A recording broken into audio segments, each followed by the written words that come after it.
নমস্কার, দেশে প্রবাসে অনুভূতি নতুন একটা ব্লগে আপনাদের সকলকে অনেক অনেক স্বাগত। কাল আমাদের ছাদ বাগান পরিষ্কার করতে মালি এসেছিল, আর তারপর থেকে বাগানটা কত সুন্দর ভালোভাবে পরিষ্কার আর ঝকঝকে, আর গাছগুলো যেন পরিচর্যা পেয়েছে। দেখুন গাছগুলো এখন কত সুন্দর লাগছে দেখতে। আর পাশে একটা বনসাই গাছ দেখালাম, কিন্তু তার পাশের যে ফুল গাছটি সেটা আমার ঠিক নাম জানা নেই। যদি কারোর জানা থাকে আমাকে কমেন্টে অবশ্যই জানাবেন। ছাদ বাগান থেকে ঘুরে এসে নিচে এসেই দুটো ব্রেড টোস্ট করে নিয়েছিলাম নিজের জন্য। আমাদের আজ ডাক্তারের কাছে যাওয়ার কথা ছিল, কিন্তু আজ অ্যাপয়েন্টমেন্টটা ক্যান্সেল হয়েছে।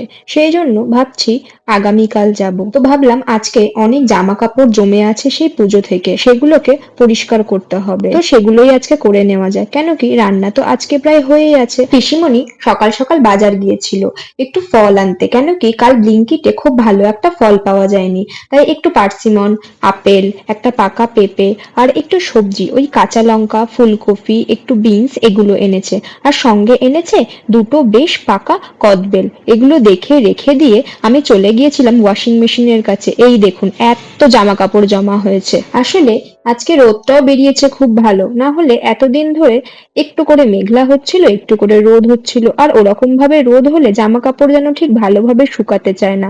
যতই ড্রায়ারে দিয়ে শুকিয়ে নিই না কেন, আমার আবার ভালো করে জামা কাপড় রোদ্রে না শুকালে খুব একটা ভালো লাগে না। সেই জন্য ভাবলাম আজকে রান্নাটাও হয়ে আছে, ওদিকে ডাক্তারের অ্যাপয়েন্টমেন্টটাও ক্যান্সেল হয়েছে, তাহলে বরঞ্চ আজকে জামা কাপড়গুলোই কেচে ভালো করে শুকিয়ে নিই, আর তারপরে আবার একটু রোদেও ভালো করে শুকিয়ে নেওয়া যাবে। তারপর আবার সব জামা কাপড় গুছিয়ে নিতে হবে, যে আমার যাওয়ার দিন আস্তে আস্তে এগিয়ে আসছে।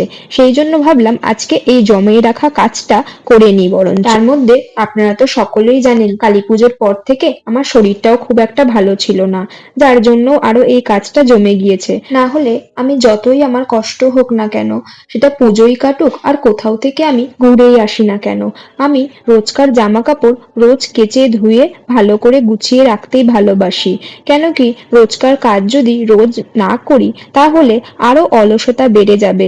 তখন একের পর এক জামা কাপড় বলুন আর ঘর গোছানোই বলুন জমে যাবে, তখন একসঙ্গে সব কাজ করতে গেলে যেমন কষ্টও হবে, সেরকম ওই কাজটা করতে আর মনও লাগবে না। সেই জন্য আমার কাছে মনে হয় যেদিনের কাজ সেদিন করে নেওয়াতেই মঙ্গল। কাজ জমিয়ে রাখলে সেটা করতে আরো বেশি সময় লাগে। আর দেখুন এই বাড়িটা আপনাদের কাউকেই দেখানো হয়নি। আমাদের বিল্ডিং এর সামনের এই বাড়ির ছাদ বাগানে যে কত রকম বাগান বিলাস আছে, আর তাছাড়াও বিভিন্ন রকমের অ্যাডেনিয়াম আর বিভিন্ন রকমের পাতাবাহার বলুন আর অনেক রকমের ইনডোর প্ল্যান্ট আছে। তাই পিসিমণিও কখনো কখনো এই কাকিমণির কাছ থেকে কিছু কিছু গাছের পরিচর্যা সম্পর্কেও জিজ্ঞাসা করে আসে। আর দেখুন আজকে আকাশটা কত সুন্দর লাগছে দেখতে।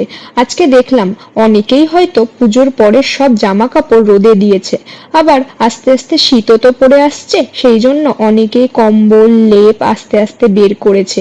কেউ কেউ আবার বালিশ কাঁথাও রোদ্রে দিয়েছে অনেক। এখনো আকাশে সেই শরতের মেঘের আনাগোনা কমেনি, আর বলতে বলতেই একটা প্লেন আবারও চলে যাচ্ছে তার গন্তব্যের দিকে। সকাল থেকে এরকম কত হাজার প্লেনই ওঠানামা করলো তার কোনো অন্ত নেই, সেটা আপনাদের দেখানোর আর সুযোগ হয়ে ওঠেনি। আপনাদের সাথে কথা বলতে বলতে এতক্ষণে আমার জামা কাপড় কাচাও হয়ে গিয়েছে, আর এবার ভাবছি জামা কাপড়গুলোকে ভালো করে ড্রাই করে এই তারগুলোতেই শুকাতে দেব। হয়তো এই তারগুলোতে সম্পূর্ণ ধরবে না, আজকে ছাদে দিতে যেতে হবে। আসলে আমাদের যেদিন কম জামা কাপড় হয়, মানে ওই ডেলিকারের জামা কাপড় আমরা এখানে শুকাতে দিই, আর এখানে শুকাতে দিলে বেশ ভালোভাবে শুকিয়েও যায়। কিন্তু বেশি জামা কাপড় হলে এই যে ছাদে আসি কখনো কখনো দিতে, ছাদেও প্রচুর মানুষ জামা কাপড় দিয়ে যায়। দেখুন আমরাও এদিকটাতে জামা কাপড় মেলেছি, তার সঙ্গে সঙ্গে আরো অনেকেই ছাদ ভর্তি করে জামা কাপড় দিয়ে গিয়েছে। আজকে এসে দেখলাম ছাদটা প্রায় সম্পূর্ণ ভর্তি। আর এই ছাদের ওপরেও আর একটা ছাদ আছে, সেই ছাদেই আসলে আমাদের সমস্ত গাছ রাখা। এই যে এখান থেকে সিঁড়ি উঠে গিয়েছে, তার উপরে জলের ট্যাঙ্কি আর লিফটের যে ঘর আছে তার উপরে ছাদটাতে আমাদের ছাদ বাগানের সমস্ত গাছ রাখা আছে। দেখছেন আজকে ছাদ পুরো ভর্তি করে মানুষজন জামা কাপড় দিয়েছে। আর এই যে এই ব্যালকনির তারগুলোতে বাকি জামা কাপড়গুলো মেলে দিয়েছি। চলুন দেখতে দেখতে আমাদের জামা কাপড় কাচা হয়ে গেল। এবার স্নান টান সেরে দুপুরের লাঞ্চটা সেরে নেব। যদিও দুপুরের খাবার তো আজকে কালকে থেকেই করা ছিল, শুধু পিসি শাশুড়ি তবুও একটু বেগুন ভাজা আর একটু আলু সেদ্ধ দিয়েছেন। দুপুরের লাঞ্চটা সেরে নিয়ে একটু রেস্ট করছিলাম, অমনি দেখি আমাদের দরজায় খটখট করছে। কে এসেছে? না, দরজা খুলতেই দেখি আমাদের দোতলায় একটা বাচ্চা থাকে, তার নাম ঋদ্ধিস। এই যে ঋদ্ধিস বাবু এসেছেন আমাদের ফ্ল্যাটে। বাচ্চাটির বয়স এই 3.5 বছর মতন, আর এখন ওকে স্কুলে ভর্তি করা হয়েছে। সেই জন্য ও নতুন ABCD অ আ ক খ এগুলো শিখেছে। ও সেগুলোই পেন নিয়ে প্র্যাকটিস করছিল, আর আমাকে ও কিছু ড্রয়িং করে দেখাচ্ছিল। বাচ্চাটা এত মিষ্টি, আর আমি আসলেই ও নতুন বৌদি যাব বলে ও তাড়াতাড়ি আমাদের ফ্ল্যাটে চলে আসে। আজকের সন্ধ্যাটা আমার ঋদ্ধিসের সঙ্গে খুব ভালোই কাটলো। আমার এই ব্লগটি আপনাদের কেমন লাগলো আপনারা অবশ্যই জানাবেন। আর যদি নতুন কেউ দেখে থাকছেন ব্লগটি, তাহলে চ্যানেলটি সাবস্ক্রাইব করে বেল আইকনটি ক্লিক করতে ভুলবেন না, তাহলে নতুন ভিডিও সবার আগে আপনাদের কাছে পৌঁছে যাবে।